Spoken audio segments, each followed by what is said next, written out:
And we're live. What's going on, Canes fam? It's been a while. It's been at least like what, 10 days, big dog, since we've been on here. It has been. It has been almost 10 days. I guess it's been 9 days. For those of you that don't know, the I ended up right after we filmed our last live chat. About half an hour after we were done, I got this huge pain in my stomach, and my stomach got all swollen. Uh, and by the way, this is a good thing for all the guys out there because guys, we have a tendency to not exactly have the best sense. When we have something wrong, we don't want to go see doctors. Um, but this pain wouldn't go away. So after like 8 hours of like the entire night, you know, tossing and turning and trying to get the pain to go away, I finally decided to go in the hospital like at 6:30 in the morning, and it turned out that they did a CAT scan and they did blood and urine and stuff, and they found out that I had appendicitis, that my appendix uh, was needed to come out. And they went ahead and called a surgeon, and I got it all done. So I've been on the men ever since. So whenever you guys are not feeling well, man, make sure you go see a doctor because the doctor told me that if I would have let it go and that appendix burst, it's life or death. It Mm-hmm. gets really tricky. So the moral of the story, guys, is when you're not feeling well, and you know something is wrong, get it checked out. Because if I would have waited, there might not be any more Junior in the big dog. You just be Junior. Yeah. Well, I think the So show ends there because I'm not doing this without you, big dog. So it's a good thing that you went to go see that and get that checked out. So yeah, you're still recovering and going through some things, but I mean we're here, baby. We're here. We couldn't stay away any longer, to be honest with you. We just were excited to get back to doing our Canes football and our show, and obviously the thing that we've come to like the most is the live chat. So we figured we'll go ahead and do a live chat. What's going on, Joseph? What's going on, Byron? Says glad you're okay, brother. So yeah, we wanted to go ahead and do a live chat first. Um, thank you, Byron. Thank you, my brother. You guys came. Our Junior and the Big Dog fam is the best, and yes, sir. even when I was in the hospital, Junior and I were talking about what we were going to do for the next podcast, and that's why we haven't been able to do. We're going to do a video on all the new commits that we have, and we haven't been able to do that because I was in the hospital, obviously, for a couple of days after the surgery, and I've been on the men ever since. So still have some stitches there in my stomach, and we should get out here in another week or so. Just And try not to like cough too hard. yeah, you're not kidding. I'll tell you what, coughing and sneezing takes on a whole different meaning, man, when you got stitches in your stomach. So Yeah.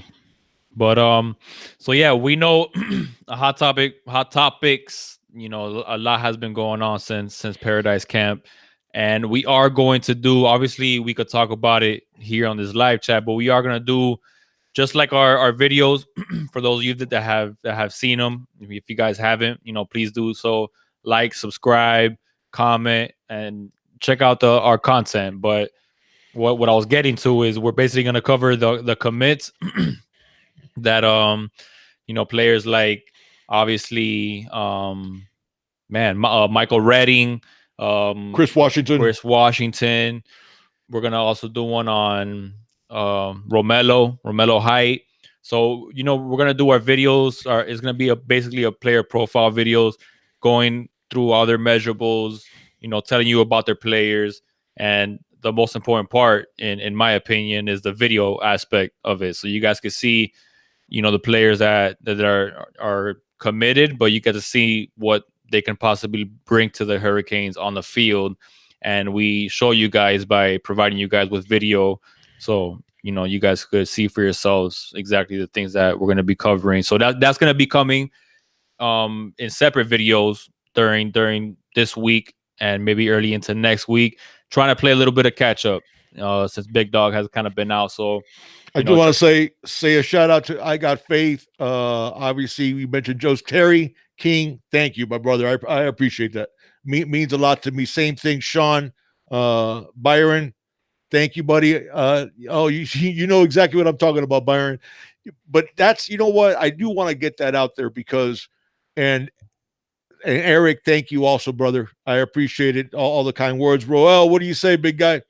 Um, Guys, for those of you that tuned in late, the one thing I do want to get the word out is because as men, we have a tendency not to want to see doctors, and Byron can tell you this. I'm sure his was probably the same deal. If you guys wait, if I had not gone to see the doctor when the pain wouldn't go away, it probably would have burst, and then when the appendix bursts, it's touchy. It matters how quickly you get to the hospital, how quickly you react to antibiotics, because that infection goes in your bloodstream. So one of the things is, please, if you guys feeling something that's not right, get it checked out. But guys, thank all of you for the kind words, man. It means the world to me. It really does. But we do have a lot to talk about. A lot of new commits. A lot of things have changed here in the last few days. Manny and the staff doing a lot of work. Um, as he mentioned, please like, subscribe, hit the notification bell if you guys haven't already, and leave us some comments. All that feedback helps us. But one of the things that we're going to talk about is, not only do we have some commits that we weren't expecting in the case of Chris Washington and Michael Redding, we also have somebody who we were expecting back in the day back into the picture, in Cam Williams, which we're going to talk about also. Chance. What I said, Cam. Yeah. I got to mix with. We already have Cam Williams. We already have him, right? Yeah, but Chance Williams is the Jalen Rivers teammate at Oakleaf High School, over in Orange Park, Florida. Chance Williams, who was rumored that he was going to go elsewhere. I think they had him between Florida and Georgia. Well, all of a sudden now it seems that Chance is back in play, and but just wanted to talk to you guys, see what you guys had to say, and things that you guys wanted to talk about. Yeah, we got Eric right now asking us what do we think about Romulo Height. I'm excited. The he's 6'5", 216.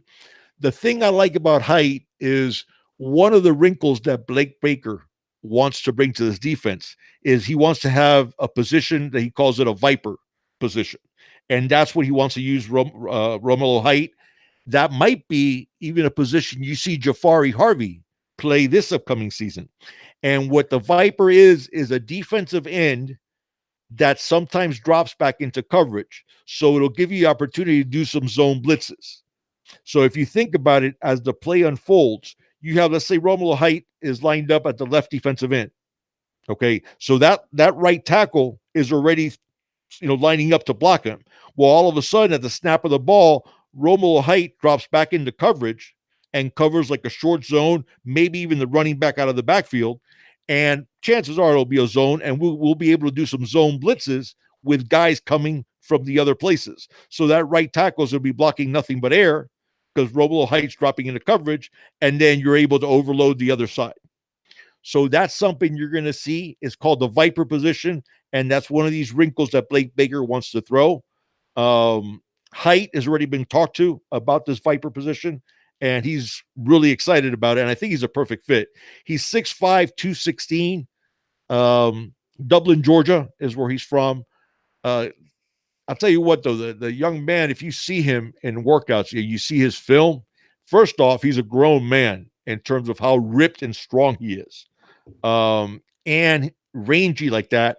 I think down the line, he's gonna morph into a more traditional defensive end, where you're gonna see him at 260, 270 by the time he's a junior, or at least a redshirt sophomore. So I think down the road, you're probably looking at a pure defensive end. But the thing is, they do want to use him as a Viper as of now. So we'll see. Chris, want to say Dallas, Thomas, is that Saint Kane? There's Sammy. That's Sammy. What do you say, Sammy? Sammy's Thank you, Sammy. We got Dallas. Dallas said Kane. Prayers for you, Big Dog. Thomas Miles. Yo. We got thank you guys. Terrell James. Thank you, Dallas. I appreciate it. Thank you very much. And Chris also. I did hear talk about Redding and Van Dyke tearing it up at the opening. For those of you that don't know, there's a the opening, which is a combine style camp all over the country that they do it's not just combine because they do measurables, but then they'll have you separate into one-on-one drills, and then they do a 7-on-7. Well, the opening finals is going on right now in Texas, and it's funny because we had 3 commits involved in it, and then once the opening started, we lost 1 commit, got another one, and now actually have a 4th who seems to be leaning towards the Hurricanes. That is at the opening finals. We do have to talk about that. Samuel Anaeli, the defensive end, he decommitted over there, but immediately got Michael Redding to commit, and now it also looks like we have Chance Williams, who's also there, who hopefully Yeah, will I think commit you broke up a little bit Uh, there. You said about no, I'm sorry. Nelly decommitted, and it looks like some picks have been in the Kings' favor when it comes to Chance Williams. Speaking of the opening, man, before we jumped on here, I saw a clip of TVD of Tyler Van Dyke and launching it 60 yards with ease. It looked like so, and it was kind of funny. You saw some of his pictures talking with Darnell Washington. Obviously, I think all Canes fan knows about Darnell Washington and the stud that he is, and how amazing of a get it would be if we were to get him. But shoot, the We're in the connect running. the connection in Paradise Camp with Tyler Van Dyke and Darnell was special, and you saw him hanging out quite a bit in the opening and talking to each other. And Tyler Van Dyke is not a small dude, but man, when he's standing next to Darnell, you're just Everybody like looks small next to them now. everybody looks small next to I want to Darnell. say a couple more. Terrell James, orange and green blood. Thank you, man. Appreciate it. Daryl Young, Slim Shady Canes, Terrell James, and Stacy Hall. Actually, I he think brought up that's he that's brought a, up a that's really a good good point. question. What do you think about Jalen Phillips possibly playing Ooh, a Viper role? could you imagine Jalen Phillips in that Viper? I think that's a I think perfect it's a fit. it's a good fit, to be honest with you. Yeah, I think that's a perfect fit. And listen, Even we though Jalen Phillips, yes, I think it would be a good fit when like the Viper, what we're discussing with Romulo Height.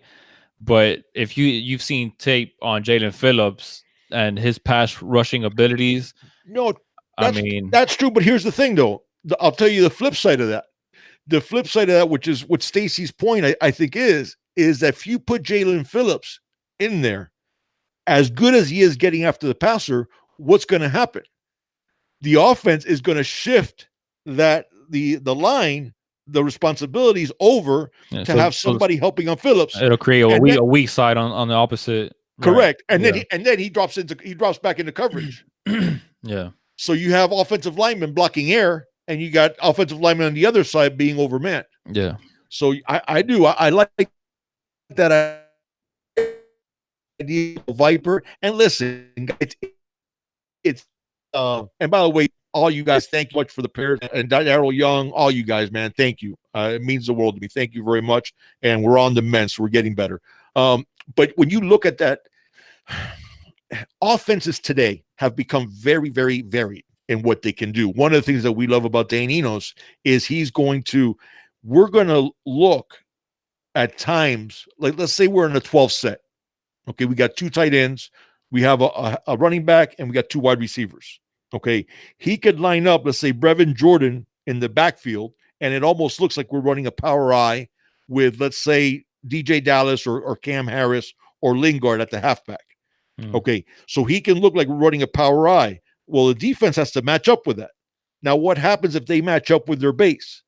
We split Jordan, and we might have Jordan and Mallory both split out wide. We can even split out our running back, and now we got a 5 wide set, Mhm. and you're playing your base. Okay, so if you play nickel, okay, you play nickel. Now we run downhill with Brevin Jordan as a lead blocker.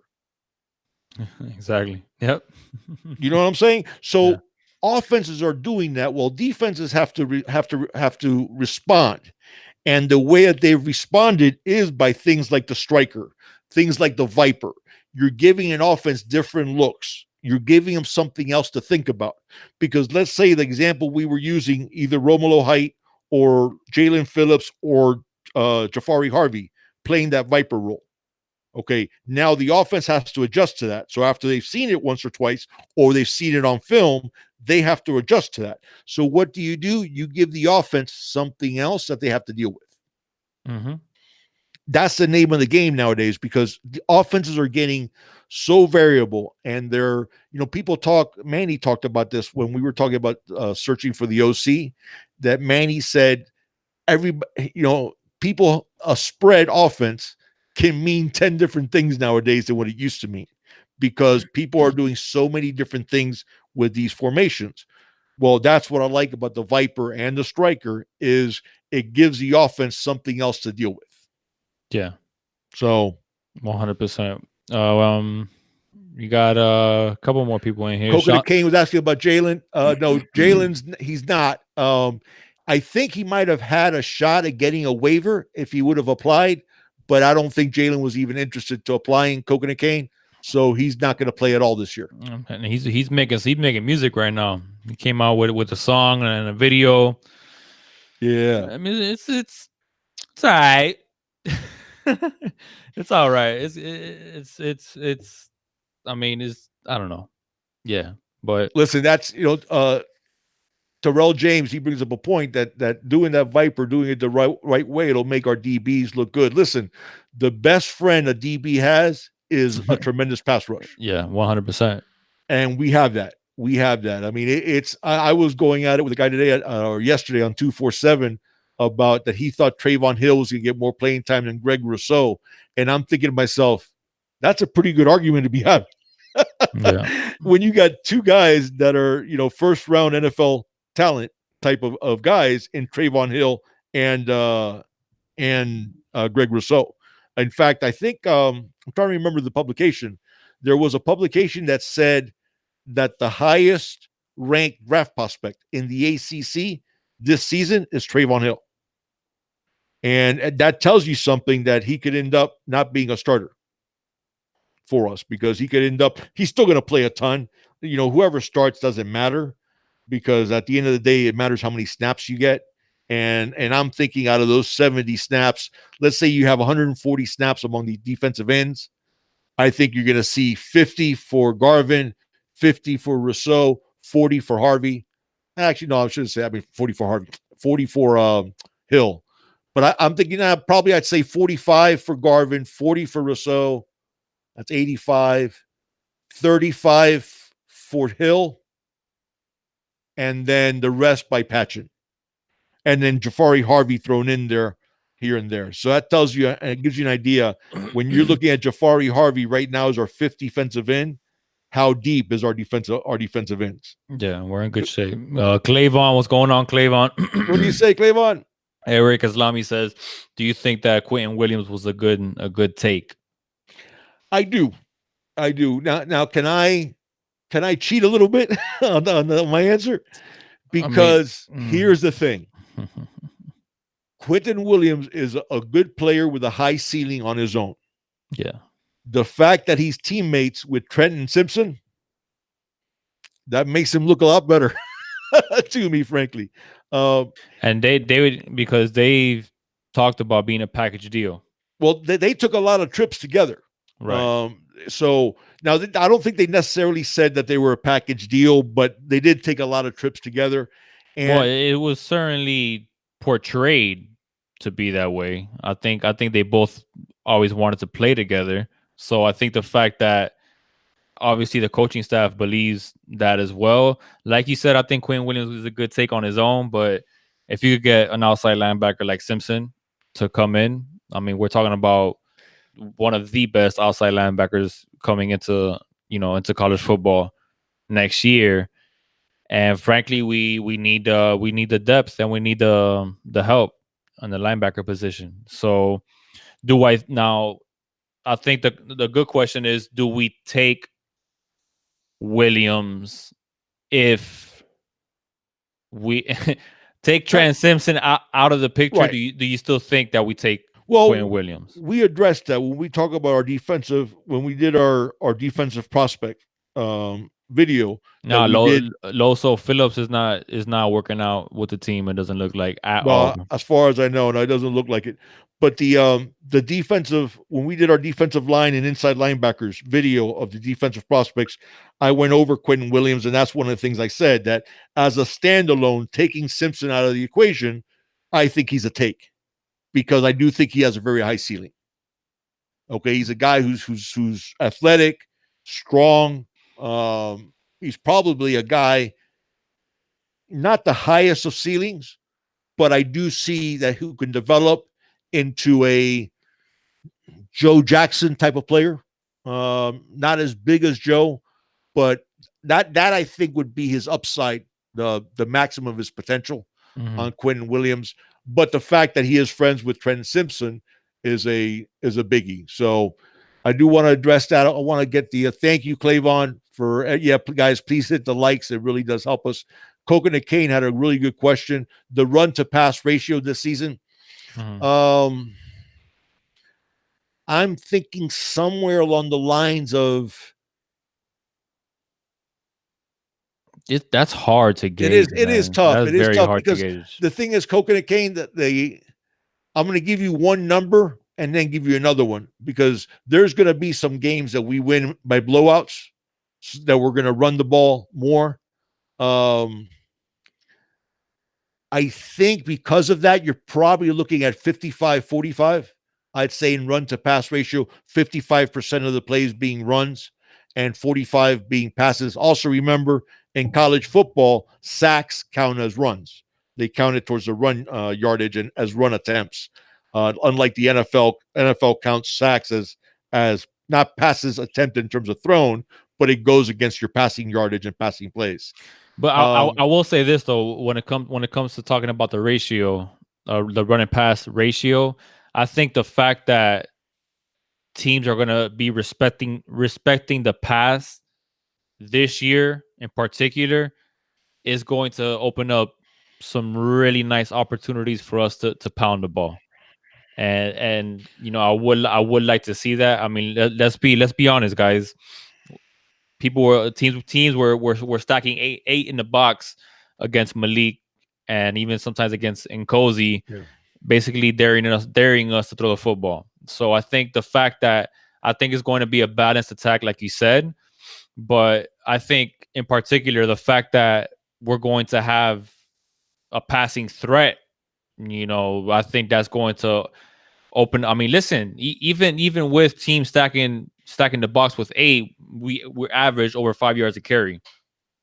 So I mean, we still ran the ball very, very well. Now, I'm very interested in what's going to happen with the running game when defenses can no longer put eight in the box. That they have to play us honest. I think Listen, we're and going to see a lot draws, as it was, especially. we averaged 5.2 yards.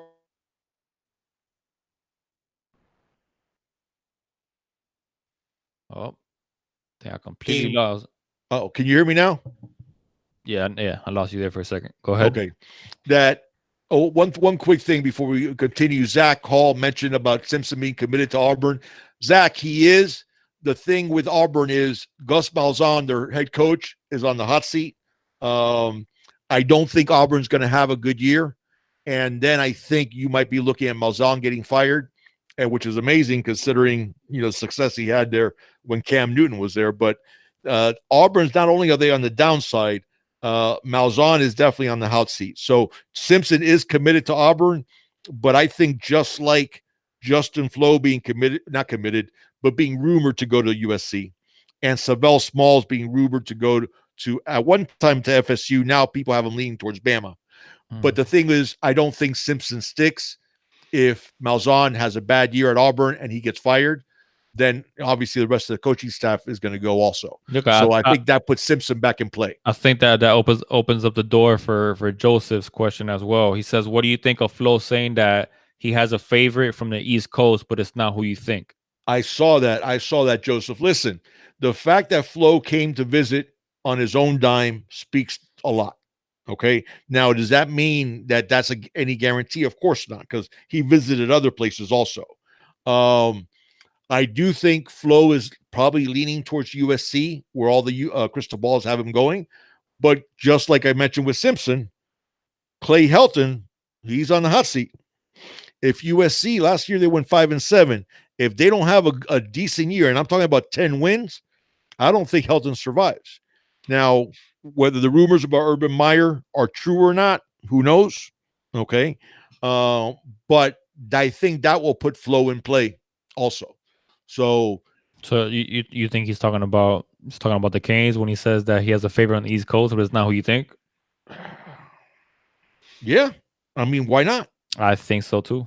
Why not? Why wouldn't it be the Canes? Now, I'm not gonna get super excited about it because that's not. Joseph, let me throw the question back at you, dude. What is it you think? Because the fact that Jonathan came to Paradise Camp and loved Paradise Camp, okay, Jonathan has actually talked about that we were the first big time offer that I believe he had, okay, or at the very least, the first relationship that he had built with a coach. Mm-hmm. I think we have a shot. I think we have a good shot. And the fact that his brother is a Yeah, 2021 and might be leaning towards Miami, why wouldn't it be us? yeah. If we have a big season, I think we're there.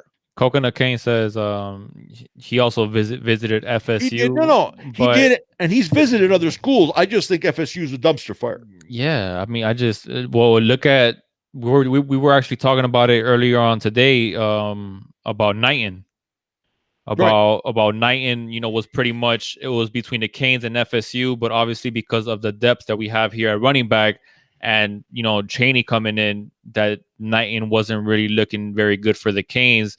It was more than likely going to be FSU, but now there's a lot of momentum going in Ohio State's favor. Right. So, I mean, No, and Joseph brings that up a dumpster point. fire is real He brings in up a point. Tallahassee.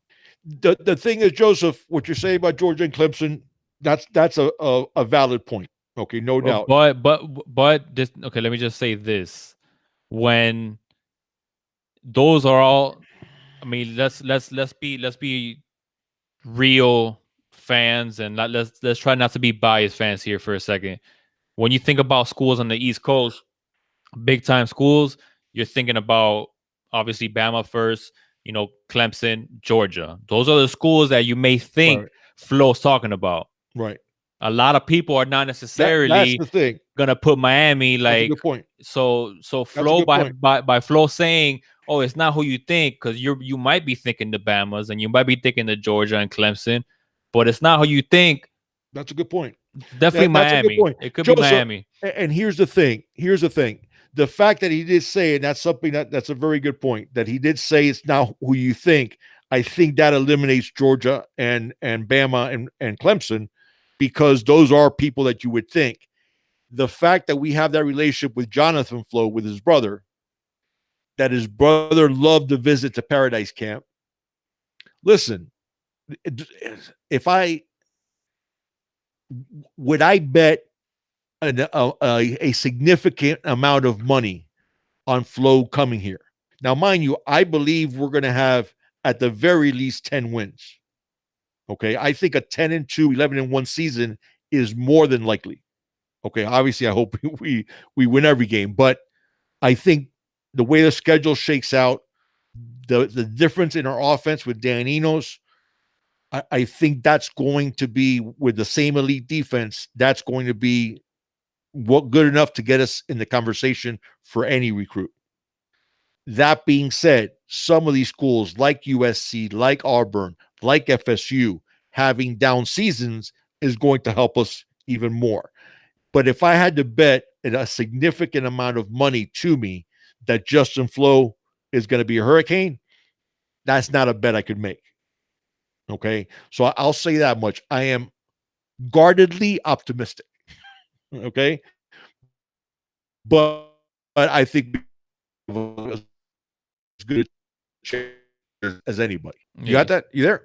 yeah. You basically said that you think he has a good. We have as good as a chance as anybody, and that's where I'm at. I wouldn't say I'm optimistic. I wouldn't say that I'm pessimistic, but I honestly have no idea, man. But I do think though that comment about him saying, "Oh, it's not necessarily who you may think it is." I think that can be the Canes. I definitely don't think it's FSU. I definitely do No, not no. think it's Florida State. So I think it's possible. And being that his little brother obviously seems to love Miami, I think that adds a little more incentive to that comment, maybe Right, being directed towards the right, Canes in the school that he's talking about. So right. I So mean, we'll Slim see. Shady brings up a point about FSU. Do I think their offense is going to be better with Bryles? I do. I think he's going to find ways to protect that offensive line, which is wow. FSU's offensive line is terrible. I don't. I listen. I don't think they'll go 5-7 again. I do think they'll make a bowl. In fact, I think most people are picking them to finish either second or third in the Atlantic division of Why? the ACC. Why? Well, you have to figure. I think the only ones that I definitely put ahead of them is obviously Clemson and maybe Syracuse. I think Florida State can rebound more or less to be where NC State is in terms of they could have an 8-win season. Nobody would be surprised. There's plenty of talent on that team. The thing is, Slim Shady, what I'm seeing is the quarterback situation. I think that whole thing with Blackman and now they got Hornibrook in there. Um, man, with poor offensive lines, I don't see either one of those quarterbacks really being able to do very much. Although I do think Bryles' offense is going to protect that offensive line somewhat. But I put it this way: I don't see FSU getting anywhere near 10 wins Yeah, at all. Sean Taylor. He says kids like Flo, number one priority is starting as a true freshman. Listen, I don't care if I don't care who's on the roster, if they're Yeah. seniors, if I mean it doesn't matter. Justin Flo, no matter where he goes, is going to start as a true freshman. So Yeah, that's the thing, it Sean. doesn't matter if whatever school, if their linebackers are thin or if they got linebackers going to the NFL, so it's going to open up a slot for Flo. It does not matter. When you got a guy Listen, of Flo's talent, he is going to start as a true freshman at Bama. He'll start as a true freshman at Clemson, at USC, at Miami. Obviously, he's going to start as a true freshman anywhere he goes, and that's and 100. Sean, you can make a case that the defending national champions, Clemson, the weak spot of their team is their linebacking unit as of right now. Yeah, So and yeah, and I do feel you. I do believe you're right. Guys like him don't want to sit ever, and he sees the opportunity at Miami, so that's going to help us. But I do think Justin Flo is one of those guys that he believes he'll get on the field no matter where he goes.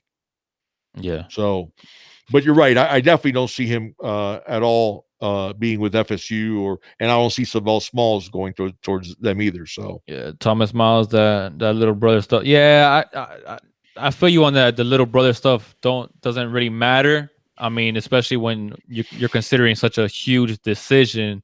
But I do think that not the fact that his little brother may or may not come here, but the fact that his little brother was at Paradise Camp and I'm sure what was talking to his bigger brother like, hey, this school. So I'm sure the input that the little brother has and all the positive things that he may say about Miami, being that he's so close to Flo, obviously is his brother. I think that does hold a little bit of weight.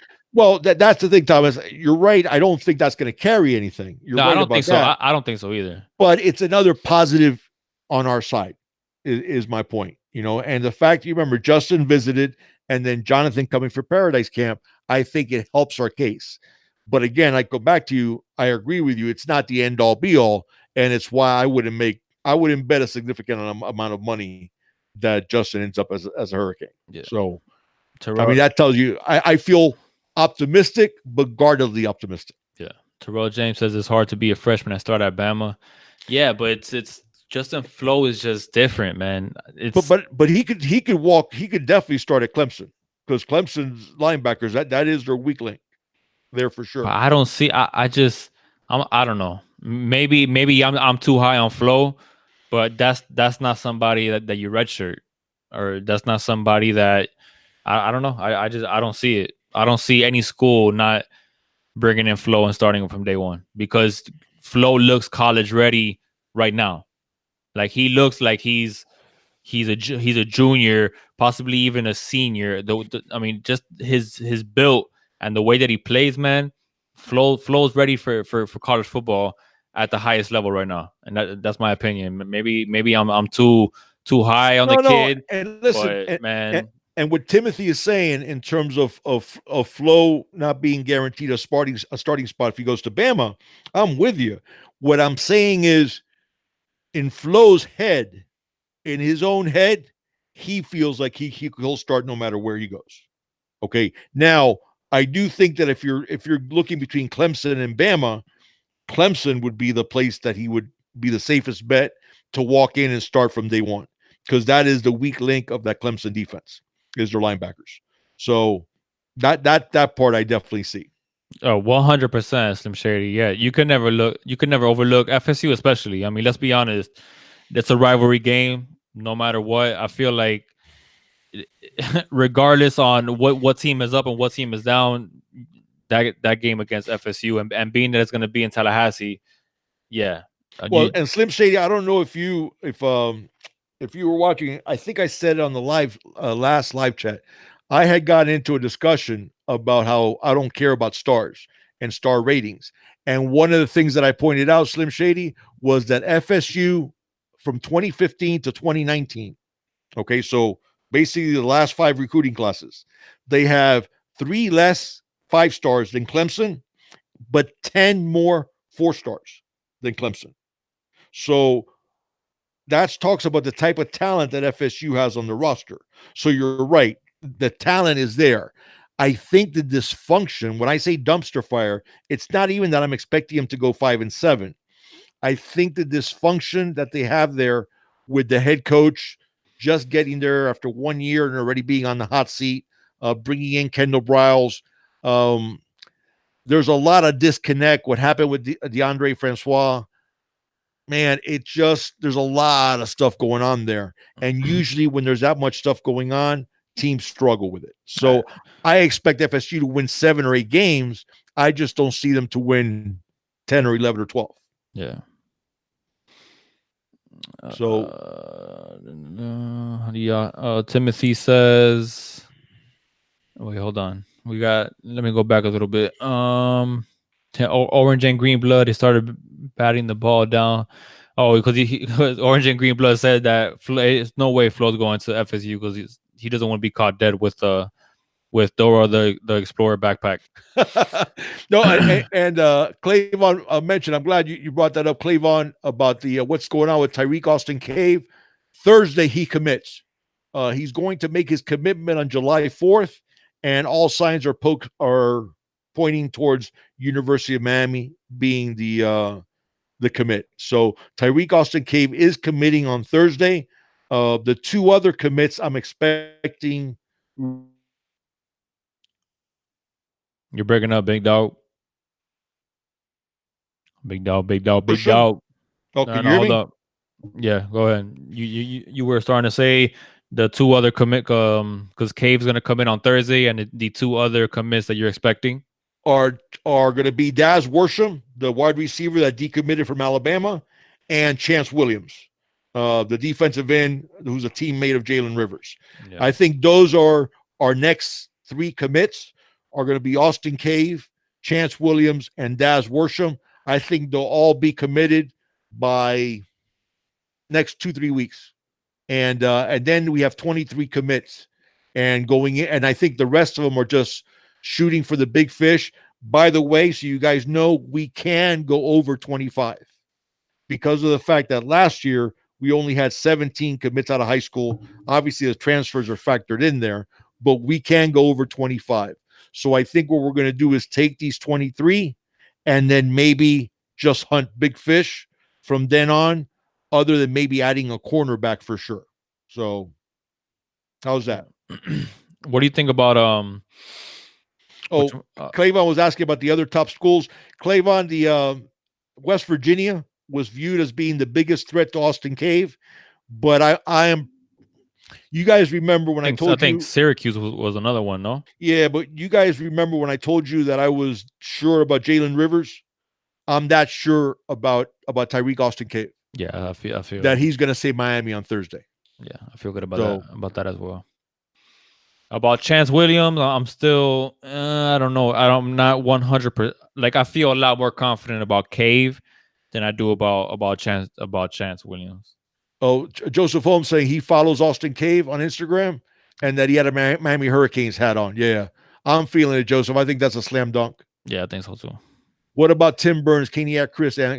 Um, Kaniak Chris, Tim Burns, there was a crystal ball for him last week, right after Paradise Camp for Miami.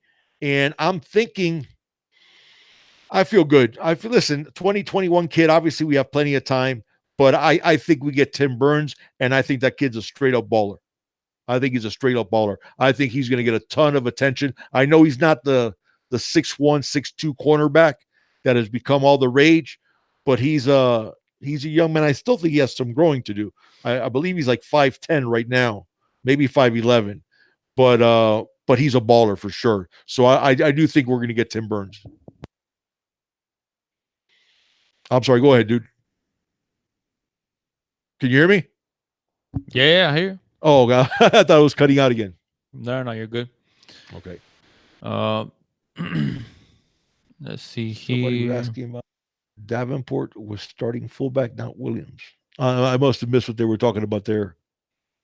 Who? Oh, because I think the talk about freshmen playing right away, and I forgot who was it that said that even Taylor, no, even DJ Williams had to wait to play as a freshman. Yeah, but you remember some shady. The whole thing with DJ Williams was a little different because they were actually going to talking about switching him over to the running back or playing linebacker, and then he was a beast on special teams and stuff like that. So with DJ, I think it was a little different. But you're right. Listen, guys sometimes have to wait. The thing with Flo when we talked about waiting is he's college ready. It's not like, for example, Avery Huff. Avery Huff, I think, is really talented. In fact, he Mhm. reminds me of Jesse Armstead, is who Avery Huff reminded me of. But you remember Armstead played on special teams and he had to wait for a little bit, and he was as highly regarded as you can get. But I do think, I think, especially if Flo, I don't know if he's going to be an early enrollee, but if he were, I don't see anybody keeping him off the field. I really don't. I think that young man is ready to go. Yeah, Oh, they were asking about what's changed with Chance Williams. Clavon. Yeah, Yeah, man, Clavon, that's been a weird thing. That's been a weird thing because from what I understood, what ended up happening was Jalen loved Miami, and Chance he's a defensive end, and he wanted to play in a 3-4. Apparently, somebody got in his ear and told him he could be a really good outside linebacker. I've seen his tape. I've seen a ton of Chance Williams tape. I think he's going to be a stud defensive end. defensive end. He's not going to, mind you, if you guys don't know, he's 6'3.5", I believe, and he weighed in at 214 pounds. They say he's actually up to like 238 now. But at 214 pounds, he ran a 4.56 laser time 40, which is tremendous. Mm-hmm. Um, I think he's a defensive end, and he's a 4-3 defensive end even. But apparently somebody got to his ear and told him he was a 3-4 outside linebacker. He was intrigued by that.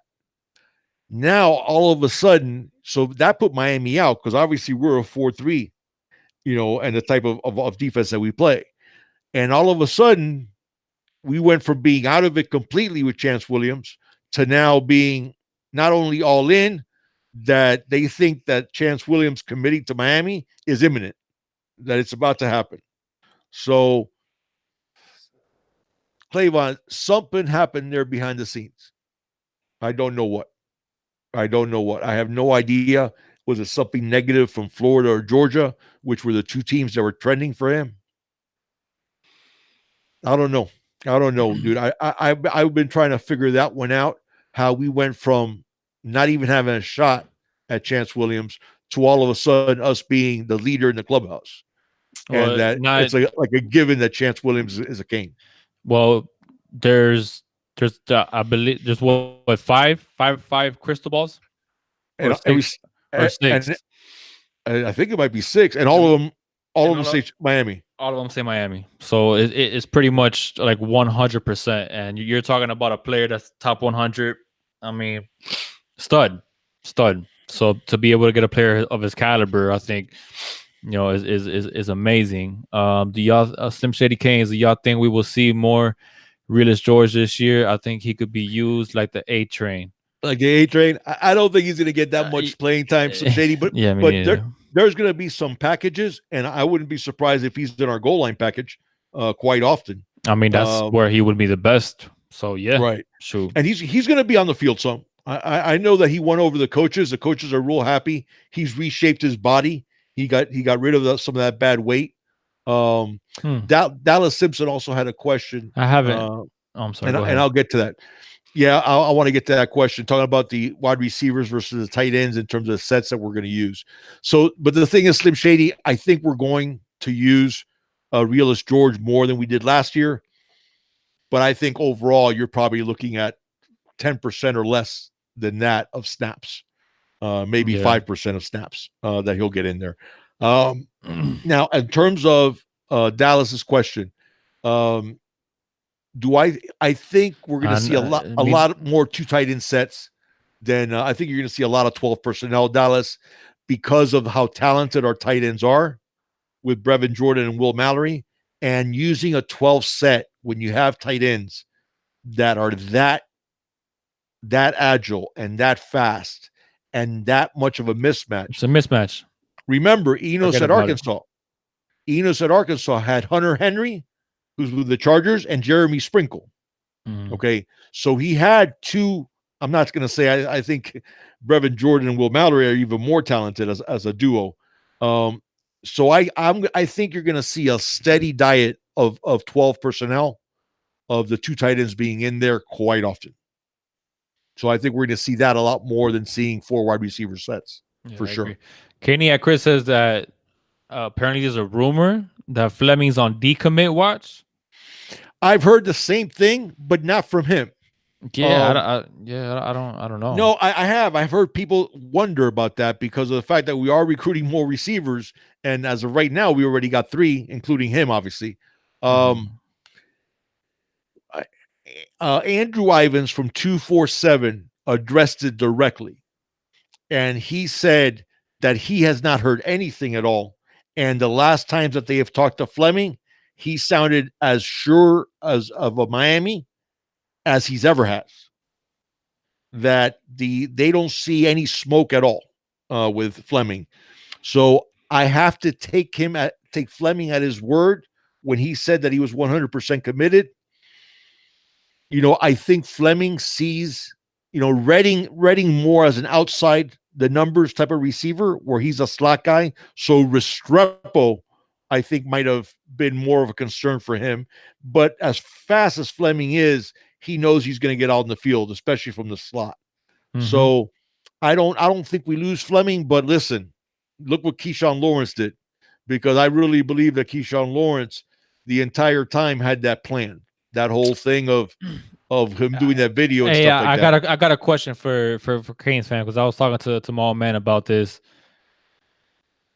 I don't hate on kids for choosing other schools and stuff like that. I don't bash them on Twitter. I just basically leave it like that. They choose another school, whatever. But what did you guys think about the video he made and the fact that towards the end he had a hurricane shirt on, and I guess he was with his friends, his buddies or whatever, and then he kind of takes off the Kane shirt, obviously to reveal that he's committing to Tennessee. Like that's something that I personally didn't like, and I took offense to it because I just don't see the reason for it. Well, that's my point, and the point I wanted to make, and I'm glad you brought that up. And you read the tweet that I sent him, and then he responded with a tweet, and I responded to that, saying I don't have any problem with you picking another school. but there was no reason to do it the way you did. And here's the thing that bothers me is I think it was all set up in that he was saying all these glowing things about Miami after he visited during Paradise Camp. He he even said about how it helped Miami. And I really think he was trying to get people to believe that he was going to go to Miami to then, make that video. So I just thought it was uncalled for. And at the end of the day, Miami's going to be fine without Keyshawn Lawrence, and Keyshawn Lawrence is going to be fine. Listen, he went to Tennessee. I I don't know if he's seen there, but they've been underperforming pretty consistently for a pretty long time. Well, I saw So Tennessee post something like, "Oh, now we got Keyshawn Lawrence. We're like the 23rd ranked class coming into next year. Woohoo!" Like, okay, yeah, good job. yeah. Listen, I didn't like it. I thought it was trashy. I just thought it wasn't classy. I call it bush league. Um, That's it what was I. Bush. That's It what it was was. bush But at league. the end of the day, man, whatever. Have at it, and good luck to you. And I hope everything goes well for you at Tennessee. And I and hope we see good you in luck the to you. future against you, but whatever. Yeah, I'm not. I hope we don't, because the Bulls that Tennessee might be playing in aren't going to be the Bulls that we're interested in. So I'll leave it at that. Somebody's asking how many scholarships. I'm glad you mentioned that. Wads 41. How many scholars do we have for this class? And any future transfers impact that? Yeah, I mean, you're always allowed 85 total. So remember, we can never go over 85 scholarships total. You're allowed 25 per year. The way that this works, though, is this. If you have, now, this gets a little complicated, but I want to make sure everybody understands this because I think many people don't. Okay, you're allowed 85 total and 25 per year. Now, the previous year, if you didn't sign 25, let's say you only signed 20, and at least 5 of those 20 were early enrollees, then you could sign 30 the following year. Okay? Meaning, okay, so let's say we signed 20 in 2018, in 2019. Okay. Now the 2020 class, if 5 of those guys are early enrollees, we can sign 30. Because then those 5 early enrollees, we can charge them to our previous class. Right. I mean, yeah. So that everybody understand that. So if you have early enrollees and you went under the previous class, you can go over that 25 limit.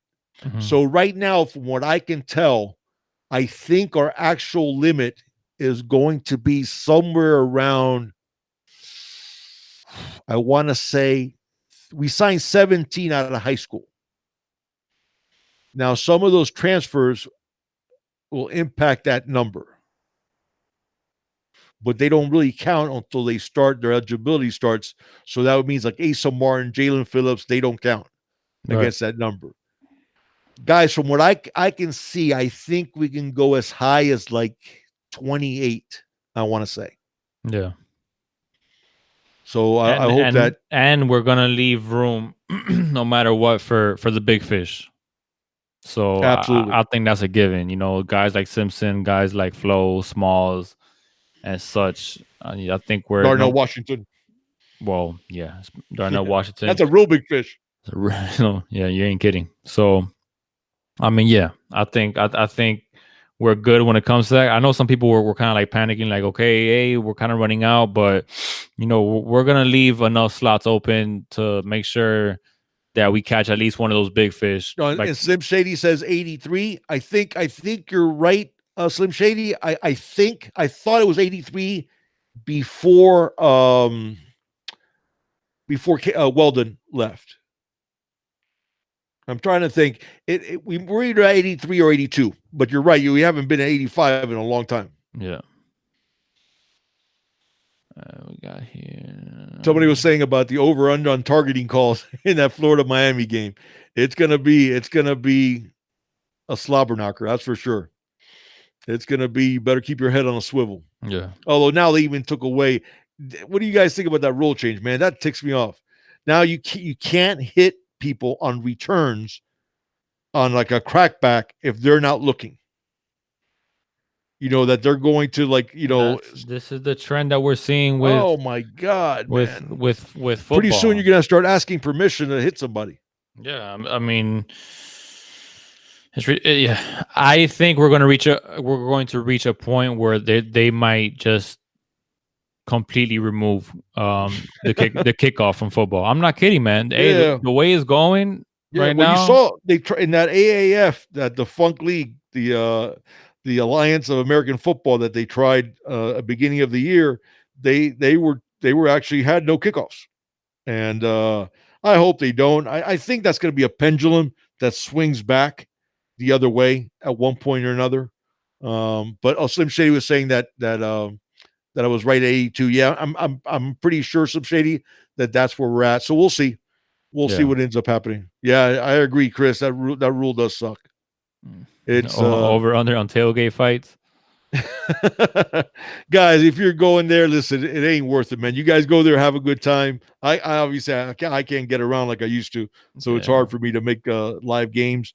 But if you do go, man, it ain't worth it with those guys. We're gonna beat them on the field, and that's where it counts. So Yeah. you know, I'll be honest with you, man. Um, I've gone to quite a few games. yeah, Coconut Um, King, you're right, man. It's getting ridiculous what they're doing. yeah. I yeah. Slim Shady says no tailgate fight. I'm running There you security for, go. for tailgating. Yeah, Slim Shady. Hey, listen, guys, the nice thing is go out there. When I was a young man, um, you know, let's just put it this way. I really like Gator Week a lot. It was a lot of fun back then. Yeah. But it's a different world nowadays, man. And just go there and have a good time. Yeah. And Scuffles nowadays don't end the way they used to. yeah, man, So it's different. So, but yeah, no, everybody just have a good time, man. I don't want to see anybody get in trouble. So, yeah, but if you do hit a gator, you better knock his ass out. no, we're not. They're not Just supposed to say kidding. that. I'm just kidding, Just man. kidding. I'm We're just sorry. kidding. We're not promoting violence. Can we cut that one out? Yeah, you got to cut it out on live chat. You can't cut it. I'm Yeah, just that don't kidding, work. guys. Obviously, I'm just kidding. But Nah, so no, there's a whole bunch of other things. What were the other? We talked about the commits. We talked about. We wanted to talk about the commits. What was the other well, thing that we? because we are going to be covering Reading and in separate Right. videos of those of you that weren't here early. 'Cause I think we said it pretty early on.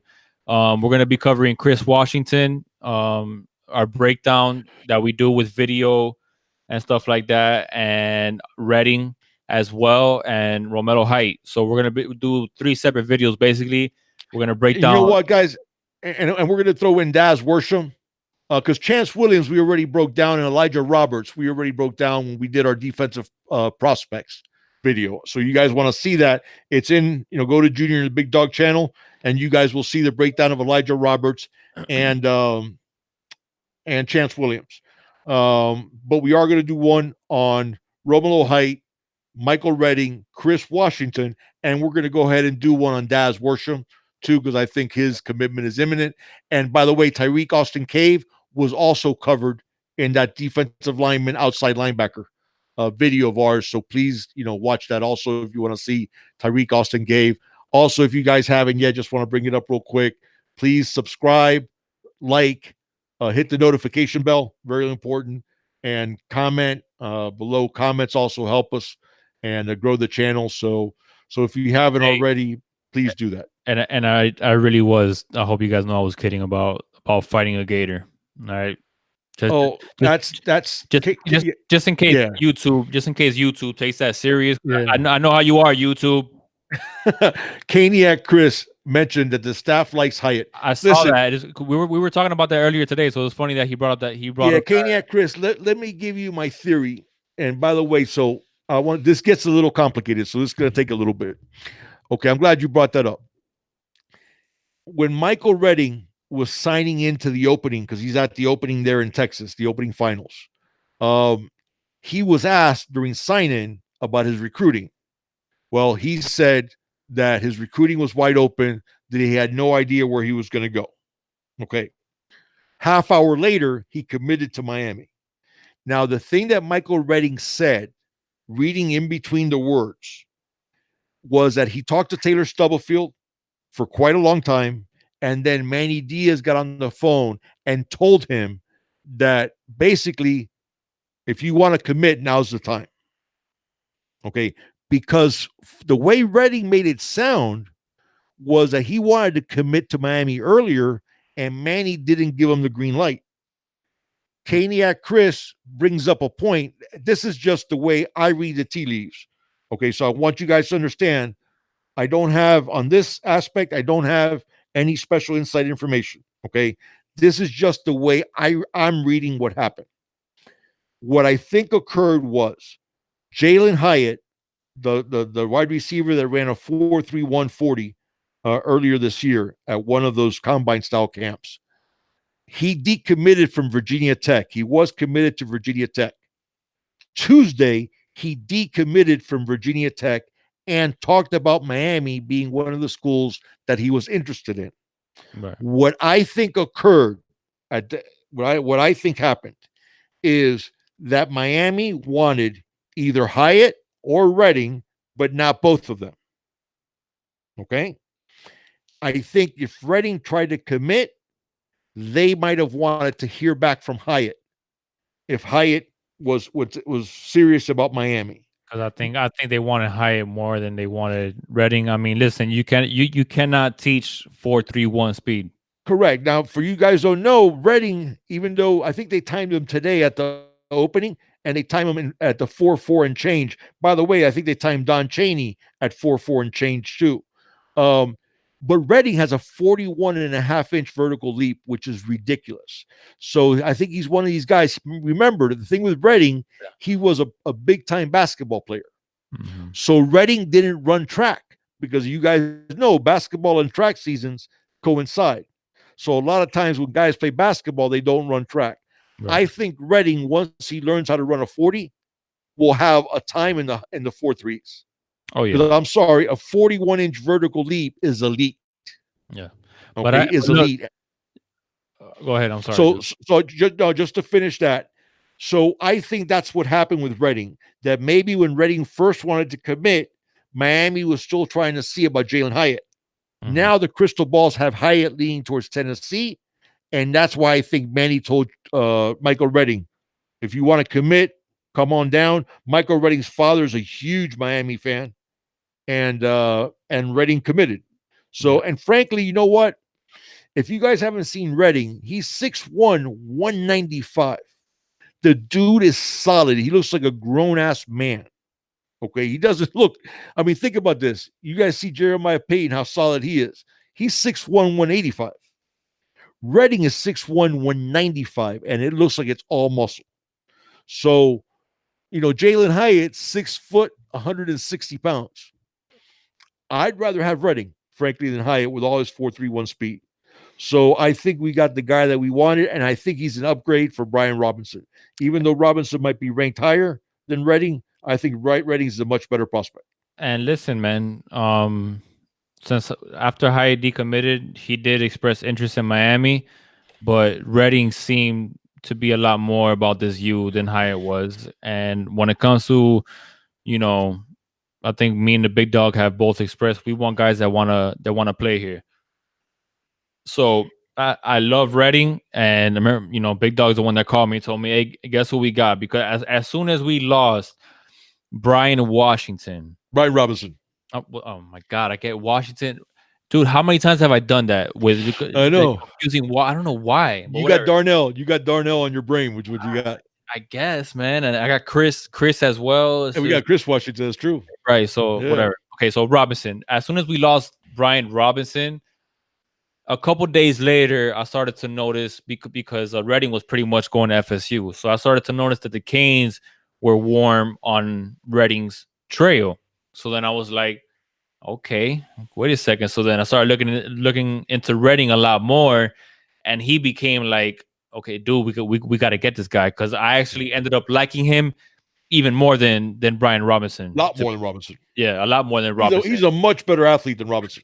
Right. So I was like, dude, this is who I want. I want Redding. So I'm very, very, very excited about Redding.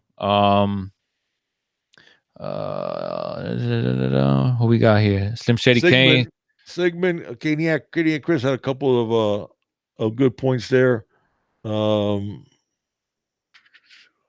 Oh no. first, We're at do all three. Sigmund also was on, but no, Slim Shady was asking, do I think we'll have 1,000-yard rusher? Slim Shady, I don't. I think you're going to have so many carries split, and now Lingard back into being part of it. I think you're going to have a three-headed monster with Lingard, Harris, and DJ Dallas. So I think those guys, as a whole, we're going to rush for over 2,000 yards. Yeah. Probably, but it's going to be split between those three guys. I think it's possible that we will get 1,000-yard rusher. Oh, listen, we had Travis Homer got close each of the last 2 years. He was 900 and change. Yeah. So, and the first year he would have gotten 1,000 if it wasn't for he was sitting behind Mark Walton at first. So Exactly. that's a possibility. I do think we might get. Sigmund was asking any word on the corner recruiting. Sigmund, no. Last I've heard, right now the way our board sits is Brian George, who's the JUCO transfer originally from Belgrade. He sits at the top of the board, I think. Right behind him is Marcus Clark. Clark is an athlete, plays wide receiver and corner in high school. I think he has a big upside. I think he sits second on our board. And then Kendall Dennis sits third. Really good speed with Dennis. Good length. If you ask me, my board. Yes, he is Coconut Cane. What's that? No, go ahead. Okay. Yeah, Coconut. Yeah, Lingard is. Yeah, he's. And that's why I'm saying what I'm saying. He's 100% and then some because he's like 205 and ripped. But I do think I think you have Brian George, Marcus Clark, and Kendall Dennis. If you ask me, my personal feeling is I like George the most. I think because he's ready to help out right away. Then I like Kendall Dennis second, and then I like Marcus Clark third. But that's the way that the Canes apparently have it is Brian George, Marcus Clark, and Kendall Dennis. And I think we get our pick out of those three. I really do. So, because I think Brian George is definitely all about the U. Marcus Clark said some really good things, but I think he would be a get. And Kendall Dennis is from Lakeland. I listen. I think we have a shot at getting whichever one of those three that we want, but I don't think we'll take more than one of those three. Now, question for you. So you think Tennyson as safety, pure safety? I mean, you don't think he could possibly be a corner? Sean was saying that he thinks Payne is better than Redding. Yeah, Jeremiah. Right, I don't think there's any doubt, Sean, right now, because Jeremiah is about as polished as you can be. So, and Redding's going to be one of those guys that he's probably not going to play a bunch his first year. I don't think so either. So no, but Payne is ready to go. So, Who is the number one player in Florida? Clavon, you want to ask me or you want to ask what other people think? Because if it's me, his name is Don Chaney Jr. Yeah, I think that's who I think is the number one player in Florida. Yeah, I agree. Because I still don't get why he's ranked where he's ranked. Yeah. Oh, you're responding to Joseph. Yeah, I think Payton is definitely that way. But Redding does have more top end speed. But Redding has a higher ceiling. I think Redding's ceiling is way up there. I just think the thing is, Joseph, the thing I like about Jeremiah Payton is that everything that a wide receiver needs to do, he does it at an advanced level. Yes, he does. Hands, beautiful patterns, blocks his butt off downfield. I mean, Jeremiah, he plays like a senior in college and not a freshman. Yeah. So I think that's one comparison we would have to revisit after Redding gets in here and has some more experience. Kaniak, let me ask you a question, Kaniak. And this is, I know you're obviously a Canes fan too. Do you see why Bowman's ranked higher than Chaney? Because I don't. I really don't. And the thing is, I think if Chaney would have committed to Alabama, he'd be the number one running back in the country. It's hard to argue that. Okay, that's why those stars to me mean nothing. Mean nothing because, well, you guys saw they even somebody actually tweeted it out and asked 247 and they didn't give him an answer. But I think it was ESPN. Michael Redding qualifies for the opening, right? Goes to the opening, and by all accounts, looks really good. They timed him in a 4.4 in the 40. This is a guy who has a 41-inch vertical. He committed to Miami, and ESPN dropped him down in the rankings. Why? So now his composite was 94.28. Now it's 92.43. Still a 4-star, still a solid, a pretty high 4-star, but his ranking in the 247 composite dropped down a point, almost 2 points. Explain that. Like what? Guys, And all that happened was he committed to Miami. think about that. Think about that. He committed to Miami and he dropped overnight. No, Kaney, I just want to. It's not that I'm down on DeMarcus Bowman. It's not that I'm down. I think he's a stud. The thing is, we've been hearing about Don Chaney Jr. since he was in the 8th grade. And all he's done is exactly what everybody expected him to do. Yeah. Coconut Kane said, "Do you like us playing these SEC powers at the start of the season?" Hell yeah. Bring them on, man. Coconut, yeah, I think, at Miami, care. we're looking at national championships. That's where we want to be. We're not just looking at within the Coastal, not just looking at within the NCC. Yeah. And in order to do that, we'll take on anybody. Yeah. Now, mind you, if you're asking me, but here's a question, which I have to give them props for this, for Coconut Kane. If you're asking me, would I rather have played Florida game 2 than game 1? Yes. I'm 100%. Oh yeah, with but he's saying because Coconut Kane saying like you mean the first game at the beginning of the season, right. That's the part, Coconut, that I don't like. I get that. I don't like that. Oh, fine, but hold on. I get that right now. Like I understand why people would feel that way right now, but the Canes are going to be back in the conversation of being the best college football team in all the college football. And when we are, let the first game be against Bama. Let the first game be against LSU. No. Now, here's the question. The question, the way Coconut Kane is posing it, is valid. Do you like us playing? Yeah. I would play whoever, but you're right. I don't like it the first game of the season. I don't.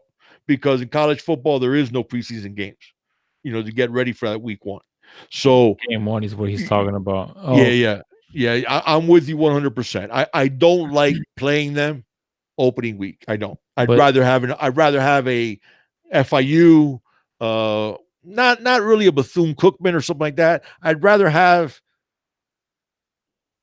a test who we can still beat handily, but that challenges us enough where we can get up and running. So you're right. I'd rather not play them week 1, or in this case, week 0. But yeah, I'd rather play a warm-up game for sure. I get it, and I 100% agree with you, big dog. But this is where my cocky, no, I get it. Comes out, man. I get what you're saying, but listen, here's the thing: you could be the best team in the country, and you still have a hiccup opening week. 100%. Okay. Well, yeah. Traditionally, listen, the NFL has 4 preseason games. Week 1, you see stuff in the NFL you don't see week 10. I got you. But then again, if the U is going to get back to the U, I mean, and we think it's well on its way, practices are going to be harder than games. You're right. So that whole preseason thing, like I understand what you're saying, but Manny's trying to get this program back to what it used to be on, and we obviously we heard. I felt like running through a brick wall when hearing Michael Irvin speak, but he says it all the time. He says the hard days were the practices, all right, when you're facing off against your peers, because that was going to be your best competition. Was going to be in practice. Fun days were Saturdays. So, you know what, man? If and I think that puts us on the map, especially early on, and just the feeling of just beating Alabama, just the first game of the season, just slapping them. Oh my God, it gets me pumped up, man. Like man, if you create the competition on the practice field, you know, then I don't think there's as much to worry about. Now, I do get the whole hiccups here and there, and Right. it's more of a flip of a coin when you're playing against comparable talent, especially when it's the first game of the season. So I get your point on that 100%. But man, No, no. Listen, give me give when it we to me, were the Canes, everybody was scared to play us. We were scared to play nobody. We weren't scared to play anybody. You guys that are younger don't remember this. In the 80s, okay, Oklahoma went 11-1 three straight seasons. 80, you can look it up. Okay, 85, man. 86, and 100 87. 100% Lorenzo Lingard, Sigmund. Yeah, Not, I'm yeah, he is. not even thinking Yeah, thinking about that twice. yeah. If 100% Lorenzo Sigmund is hard to argue against. But so But I love it Cam's though. a baller too. But here's the point I wanted to make. In the 80s, 1985, 86, and 87, Oklahoma went 11-1. All 3 years, their loss was against Miami. They canceled the series against us. Hmm. Nebraska canceled the series against us. Notre Dame canceled the series against us. The Florida haters, of course, Gateherds, canceled the series against us. Hmm. So when Miami was Miami, we wanted to play everybody and nobody wanted to play us. Yeah. So, you're right, but his point is valid, man. No, First it game is. of the year, Hey, it is, man. listen, I'd rather play a tune-up game for sure. So I'm not saying yeah, I'm standing on solid ground here. Like I understand exactly what he means. And Kenny at Chris, I agree with you 100%, man. I think it's in our best interest to baby step Lingard back, even if he's healthy, 100%. And especially the way that Harris has been looking, Harris is ready to take on a very nice load, and of course you have Homer as well. So I don't think there's any need to try to get Lingard to rush him. Yeah, there's no Yeah, need yeah, to you're right. rush Lingard in there, especially when you have the talent that you do in the backfield anyway. So Listen, I don't know if you guys know this. Cam Harris's body fat percentage is down to somewhere like between 5 and 6%, which is yeah, ridiculous, guys. yeah, I mean, that gives you an idea how hard. You remember we were talking about that too. We hadn't heard that, and I told you Cam Harris looks like an NFL back now. hmm, It's not that he was heavy last year, but he looks completely different this year. And he talked about it. I think he lost I want to say like over 4%, or it might even be, he basically cut his body fat percentage in half, hmm, which tells you how hard Cam Harris has been working. yeah. And he does. He looks like a grown man. He is ripped. Hey, So Harris is going to get his playing time. Coconut Kane, what do you think about it, man? You asked us, so I want to know what do you think about us playing these SEC schools so early on? Like, how do you feel about it? Since we gave you our take on Yeah, guys, everybody can chime in here. Yeah, what do you guys think about playing him week 0? Playing him the first game of the year, it. Yeah. having a tough game like that. Would you rather ease into that and play a tune-up first, or you want to go ahead and take him on from the very beginning? Because there's pros and cons to each. I mean, if you want to start off your season playing a Bethune-Cookman and then game 2 being against Bama, I think that can possibly hurt the team more than it could help it. Being that they're going against Bethune-Cookman competition, Yeah, yeah. No, I agree with you there. I don't want a layup. not a gimme, right? Right. I don't want a layup game 1. I want us, and FIU makes us work a little bit, but somebody we can handle. We know we're going to handle them. You want to give us a North pit? Carolina. Want to give us a pit early, or you want to give us a Yeah, something like that. but then you're Something like that. but then you're getting into ACC play like really That's early. fine. That's fine. I'm not worried about that. But yeah, if we're gonna play the toughest team, I'd rather not be game 1. So I agree with you there. I got you. FSU. Listen. To be That's honest who? with you, back in the day, Clavon, back in the day, Florida was most often our number 1 game of the year, our first game of the year. We did that quite often with Florida back in the day. Yeah. So there's worse things, but I do understand your point, and your point is valid for sure. Now, talking about Lingard, the way he runs, Lingard does run high. But if I don't know if you guys had a chance to do that, look up Curtis Dickey on YouTube. You'll see what I'm talking about. Curtis Dickey was at Texas A&M, built just like Lingard, runs just like Lingard, and Dickey had a pretty decent career in the NFL. But I think Lingard's even more talented than Dickey was. So that gives you an idea. But that's who Lingard reminds me of in terms of style. And you're right, Adrian Peterson ran pretty much straight up. Yeah, Different type of runner though than Lingard, I think. yeah. But We go got ahead, dude. Coconut Kane didn't respond. He said that I want us getting our feet wet first, lock down the scheme, and get kinks out, and then get into it. Great analysis, guys. Yeah, Yeah, I agree with that. I guys. agree with you, Coconut King. I can't argue with that at all. I'm not gonna fight you on my cocky Kane, but I think there's pros and cons to both. To be honest with you, But I do agree with him though. It's better. The tune-up is better. yeah. Getting a tune-up first. Terrell James, he said, "I'm with it. That's true. It'll show the rest of the teams we ain't scared. I think we should do That's this true. every year, and I feel like after this year, we're going to be a threat to the college football playoff. College football. Yeah, I agree. I agree totally. Listen, there's something to be said for that. But I Absolutely. think we're gonna be a threat this year, and I'm not putting my Kane shades on saying And that. Thomas brings it up. It's true. It's their first game also, and I think Sigmund was saying the same thing. Yeah, Yeah, listen, it's their first game too. I just don't like throwing an extra variable. see, Throwing that variable in there because, for example, let's talk about that. this is what I like. This is Look at this. I You got talk my about cocky Kane fans in here too. I no, got I know. Timmy in here, Thomas. They agree with me, baby. Let's get them, baby. No, First but first here's the game. thing. Here's the thing. Okay, Felipe Franks is coming. Is the starter for Florida? Okay, he's experienced.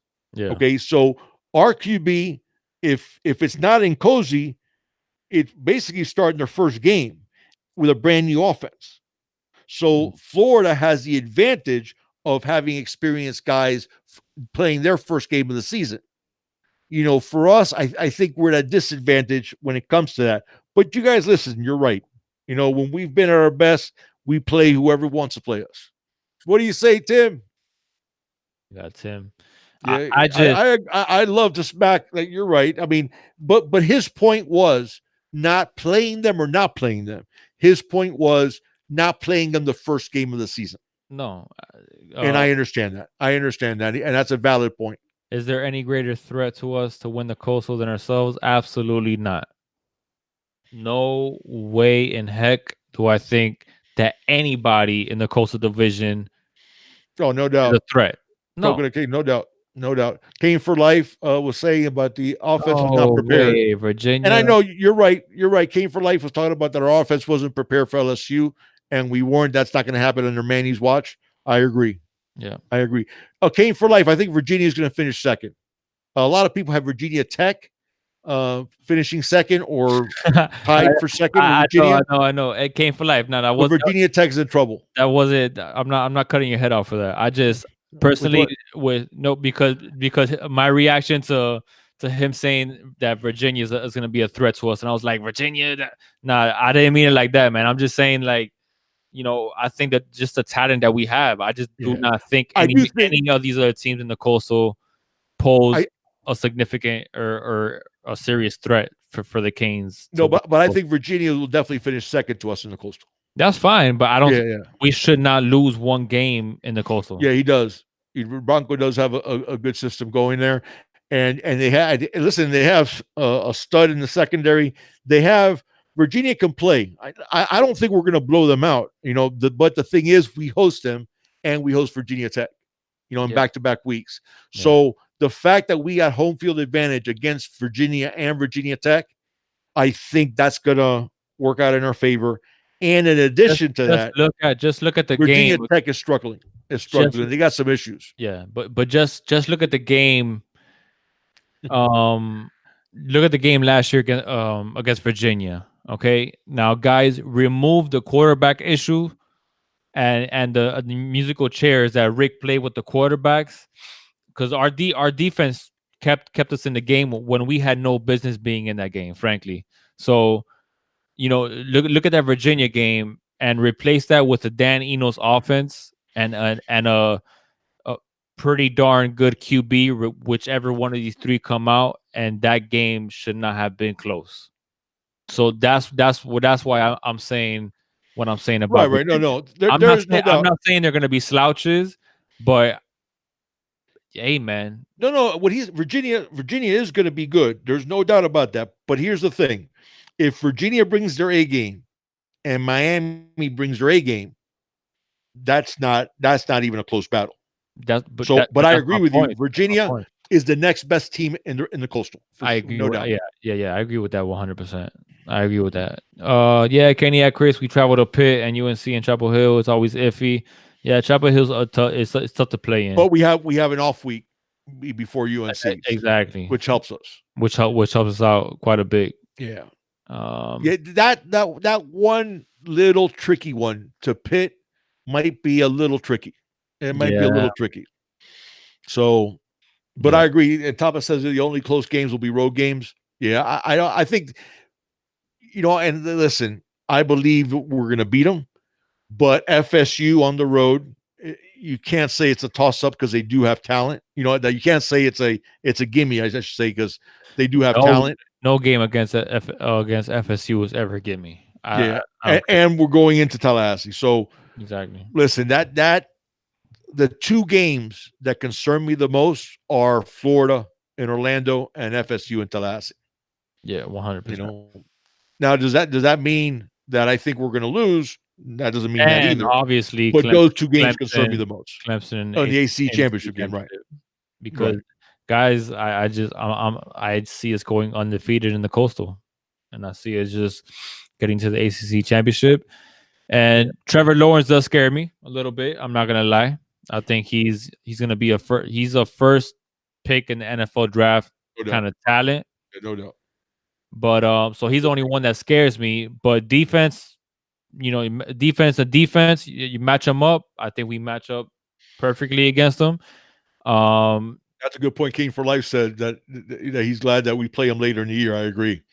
Identity on offense, yeah, 100% exactly. Because I think it's gonna be, and this is why I said earlier, like, are we talking about playing these teams this early right now, especially when you have a new head coach, a new offensive coordinator, new coaching staff on the offensive side of the football, frankly. So I would rather not play a big game, especially against Good season. the Gators or Hey, anybody in the SEC, for example, or for instance. But down the line, like after this year, when we already know what our identity is, and we already know what we're bringing to the table, and we're going to be on all of our P's and Q's, because frankly, guys, there's gonna be hiccups. I mean, it's a new offense.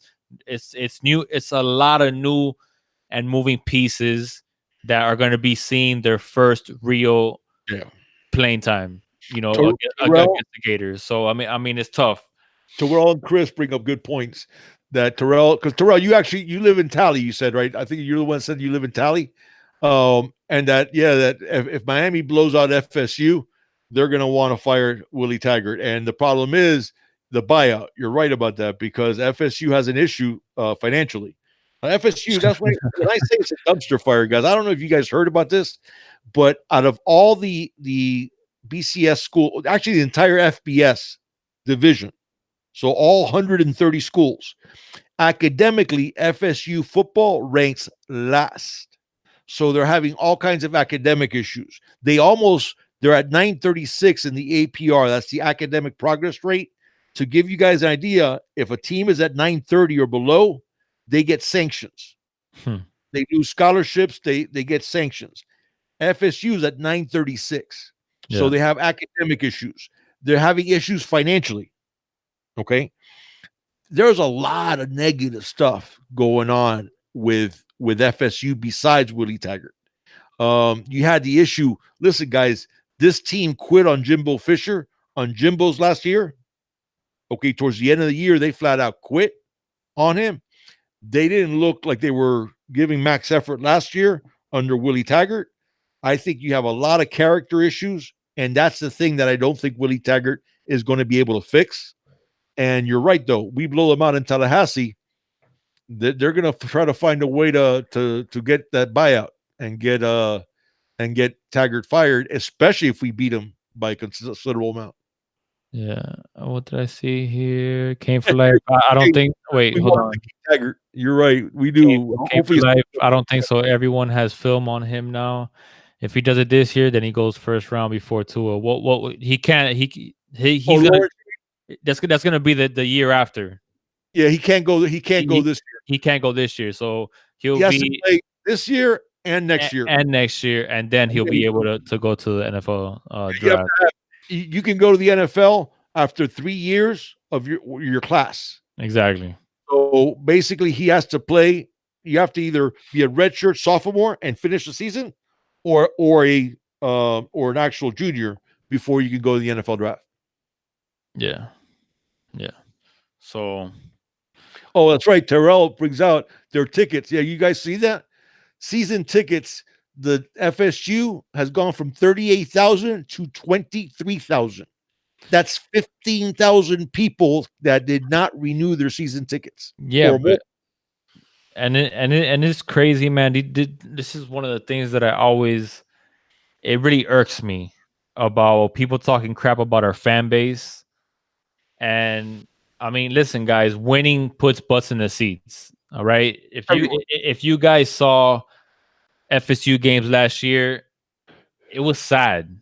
The amount of empty seats that were in that stadium. So this whole idea of like And of guys, listen, I'm glad. I'm going to just to help your point. I just want to bring this up. You guys know I've mentioned before. I live in Ohio. I lived in South Florida for over 40 years, but about 11 years ago, I moved up to Ohio, and this is where I live now. Um, okay, Miami's a private school. Remember that. There's our student body is 10, 12, 15,000 at most in terms of how many people are going there. exactly. Columbus, Ohio State is like 60,000 people going to Ohio State. Now Yeah, think about that. That's not just 60,000 this year. Last year, the year before that, the year before that, keep going back. Ohio State has that many hundreds of thousands of alumni, more than we do, millions probably, yeah. as long as they've been around. Mm-hmm. Okay. So, and a lot of that alumni still lives in Columbus. Mm-hmm. Okay. So yeah, when you go to their games, it's they fill up that 100,000 seat stadium, but look how many people that they have to pick from out of that alumni base. Right. Miami is a private school. Right. We have 1/6 or at the most 1/5 of the number of alumni that the state school has. So, that has to be factored in there. But go ahead, dude. I didn't want to interrupt your point. I just wanted to. No. That has just been always something that has always irked me about, all that when a certain team, when at least especially with Miami teams, and I don't know if it's a Miami bias, but guys, I'm a big Heat fan. I'm a big Dolphins fan. Obviously, I bleed orange and green, but I always see that those criticisms when it comes to fans down here in South Florida, but yet nobody mentions any other teams. Like when the product on the field is not good, they're not gonna pay to see you. I don't care. I don't care what it is. And frankly, I forgot who was it that mentioned it. I think Kenny had Chris. There's nothing else to do in Tallahassee but to go to a football game on a Saturday. That's Okay, true. And the same so thing in Tuscaloosa, you have the same thing in Athens, Georgia. You have the same thing to an extent in Columbus, Ohio. Although Columbus is a little bit bigger city, but listen, Ohio State was Columbus for a long time. The right. university was basically the city. Um, And not but to that's mention, a lot of the youth students come from elsewhere. And that's another good example. Yeah. also true. That's Yep. also true. And a lot of you students that get degrees here end up moving back to New York or Chicago or wherever. Um, Listen, but I will say this: you look at our Canes family, that group of guys that live and die with the Canes, man. We're as loyal as any fan anywhere, and I'll Yeah. put our base. I'll put up our base against anybody's base. But I don't know. I don't know. I don't know about that. What do you mean? What do you In terms of mean? our base of loyal fans, that group that bleeds orange and green, I'll put them up against anybody in terms Not of how not, loyal they are. not in numbers. No, no, not. No, I'm not talking about the total numbers because you're looking at a much bigger amount of alumni Right. with state schools. Oh, But I'm talking about like that die group, hard that Canes core. fans. Yeah. Yeah. Our Yeah. diehard 100%. fans, I'll put them against anybody's fans in the Yeah. country. 100%, So man.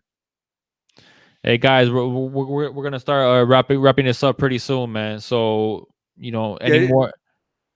Go ahead, big dog. I was gonna say, yeah, you guys got any questions that we could touch on? Remember, guys, we're going to have the video breakdowns of all the recent commits, and we're going to throw in their video breakdowns of Daz Worsham, who obviously we believe is committing soon, also, and Right. then Romulo Height, Chris Washington. We're going to have those Tyreek Austin Cave and Elijah Roberts were actually covered already. So you guys look at the defensive prospects videos that's in our library. And also, like I said, please, if you haven't already, please hit that like button. Really does help us. Subscribe if you haven't. Hit the notification bell and leave us some comments, guys. It really helps. We love engaging with you guys, and we have the best junior in the Big Dog family. So thanks, and thank you everybody for the prayers and the good wishes. Really Yeah. appreciate it. Somebody said earlier something about, oh, that wow, that we're starting to really grow as a channel, and that's not us, man. That's you guys. That's you guys. Helping us out and supporting us, and just chopping it up with us whatever it is, and your comments on our videos, your feedback, and just having this camaraderie with you guys, and I mean, is everything to us.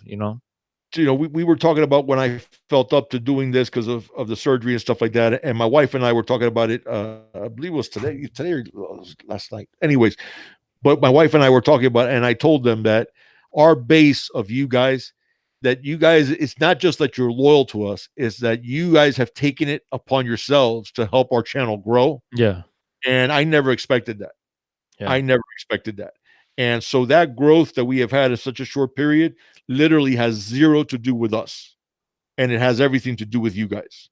So, Yeah, Clavon. Before we leave, I just want to answer this quick question. Clavon says, "Do you believe a quarterback enters the portal before the first game of the year, August 24th?" I personally do not believe so, because although I know that Enos wants to narrow it down to only two quarterbacks, so there's going to be obviously one odd man out.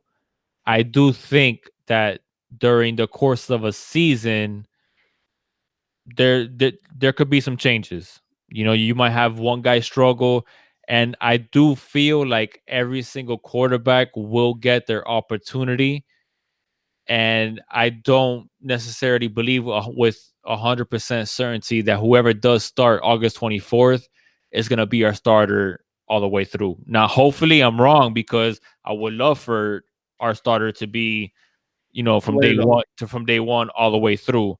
But I do believe that since we do have so much talent on our roster, that if a guy does struggle for more than one game, another guy is gonna get his shot. And if he lights it up, then he'll stay in there.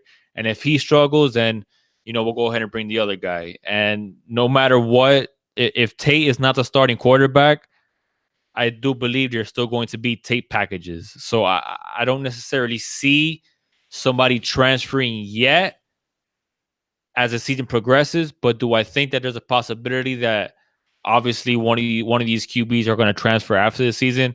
1,000%. 1,000%. Yeah. I, Clavon, I think I talked about this with Junior today before we started the podcast, and I want to make this clear. Okay, from the beginning, you guys know I've shared it with you. Full disclosure, I've always been a Jaren guy since before he even reported in January of last year. When he did the video in terms of coming to Miami, I had already seen a ton of his tape. Really, really excited about Jaren. So I've been a Jaren guy. Here's the thing: if Jaren, and I want to make this clear, I was very angry that Rick, as much as our QB struggled, Rick multiple times talked about how accurate Jaron Williams was, and that how he always, even when he didn't throw it to the guy he was supposed to throw it, or the right guy, he would almost always hit where he aims at. If you're a quarterback whisperer like Mark Richt fancied himself to be, and your quarterbacks are having accuracy issues where you're completing 51% of your passes in 2018, okay, 51%, and you got a guy who, remember, when Jaron committed to Miami, the runners up were Ohio State and Alabama. Those were the other two schools that were in the running. And so you get this Yeah. young man, you say that your problem is accuracy, and you don't give him an opportunity at all. Yeah. Okay. I held that against Rick. Now, I will say this. If Jaron does not win the job, I'm pulling the cord on the Jaron train, because now it's not just Rick who doesn't want to play freshman. Now, Dan Enos and Manny gave him every opportunity to win the job. So if Jaron doesn't win the job, as far as I'm concerned, he has no one to blame but himself. Yeah. Okay. Good take, man. So I want to make that clear. All Yeah. right. Now, to your question, Clavon, if Jaron doesn't win the job, I think yes, I believe he's I gone. believe he enters the portal. Now, I don't think he'll do it before week 0, No. because like Junior said, there's always that chance that somebody gets injured, God forbid, or a quarterback struggles, and you still think you got a shot. But I believe that if Jaron doesn't win the job, I think he probably transfers after the season, but he does transfer. And I do Yeah. think he's going to light it up, because I do think Jaron is very talented. But if he doesn't win the job, listen, I'm not mad at the coach. Me I'm neither. not mad at Enos. I'm not mad at Manny, because they gave him every opportunity to win it. I'm And excited. I'm and excited. Cozy outplayed him in the spring. And you can't say it's just experience, because this is a brand new offense to Cozy too. Yeah. So 100%. listen, if he doesn't win it, he doesn't win it. And if he transfers, I'm sorry he Right. did, but that's the way it happens. That's the way it happens. And good luck to you. And So shoot, and I don't think we'll have that much of an issue, because Clavon just said as well. I mean, if we do land Jay Garcia, and obviously Tyler Van Dyke's already committed, and we also got Payne Matocha, and we're gonna have our returning starter, whoever that may be, after this year. Think we're in pretty and, good and shape with Claymont, and quarter. if Tate doesn't start, I don't see him transferring. Me I neither. really don't. Me I neither. really don't. I think he sticks around because you do have that Tate package, Yeah. and so he'll get playing time. And but yeah, I mean, chances are whoever loses out between Cozy and Jaron, and Cozy, I think there's more of a chance that he sticks around. But yeah, if Jaron's not the starting quarterback, I don't see him staying beyond this year. So Hurricane Andrew, what do you say, guys? About And to get again, out of here. thank you all for Orange and Green Blood. Love you guys. Love you guys right back. Tell you that right now. We got Yeah. the best family supporting us. So Thank thank you. thank you guys for your prayers and your wishes for my old man. I mean, I really do appreciate it. I know he does as well, but Yeah, you know, thank you guys. that's my Yeah, road dog Thomas. right there, big dog. So To- thank you guys. Thomas brings up a good point. You're right. No matter how accurate you are, if you're not reading the defense properly, and you're not going through your progression, and you shouldn't see the field.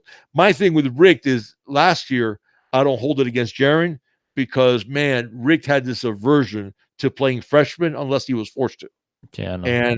and I don't like that. I don't like that, and that was always the case with Rick. Yeah. Um, but but yeah, if Jaron doesn't win the job, he has nobody to blame but himself. Nope. So Nope. I'm with you guys. Well, all right, guys. That's pretty much gonna wrap it up for tonight. Be on the lookout, obviously, for the videos that we mentioned. Romulo Height, Michael Redding, Chris Washington, 3 separate videos with our video breakdown and going in depth on their stats in high school and our evaluation of their talent and what they're going to bring to the table for the University of Miami coming in for next year. So be on the lookout for those 3 videos. But Remember, there's going to be 4, because I'm also going to do Daz Worsham. We're also going to do Daz Worsham. yeah, we might as well do Dash Washam because he's on the verge of committing anyway. So we might wait until he does commit to release Release that. it. That's a good idea.